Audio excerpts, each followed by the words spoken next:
பழனியாண்டிக்கு சொந்தமாக வயல் ஒன்று இருந்தது. மற்றவர்களெல்லாம் வயலில் உழுகிற நேரம் பழனியாண்டி தன் வயலை பற்றி எந்த எண்ணம் இல்லாமல் சும்மாவே இருந்தான்.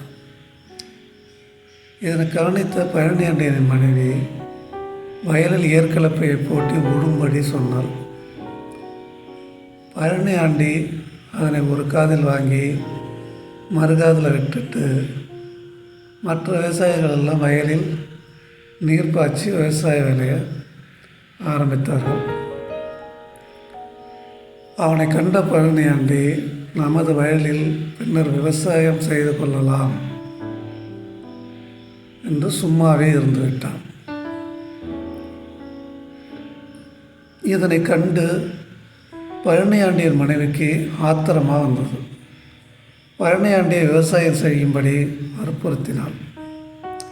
சோம்பேறியான பழனியாண்டி அப்புறம் பார்த்து கொள்ளலாம் என்று சும்மாவே இருந்து விட்டான்.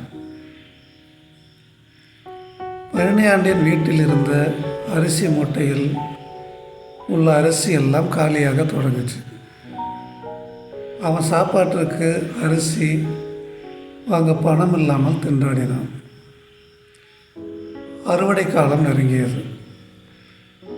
மற்ற விவசாயிகள் தங்கள் வயலில் விளைந்த நெற்கதிர்களை அரித்து நெற்குவியல்களை மூட்டை மூட்டையாக எடுத்து சென்றார்கள். அதனை பார்த்து பழனியாண்டியால் பொறாமைப்படுத்தான் முடிந்தது. குறித்த காலத்தில் விவசாயம் செய்து முடிக்காததால் தன் குடும்பம் என்று வறுமையில் வாடுகிறதே என்று கவலை அடைந்தான். இனிமேல் எந்த வேலையையும் காலம் பார்த்து செய்ய வேண்டும் என்று தன்னை திருத்திக் கொண்டான். தேங்க்யூ.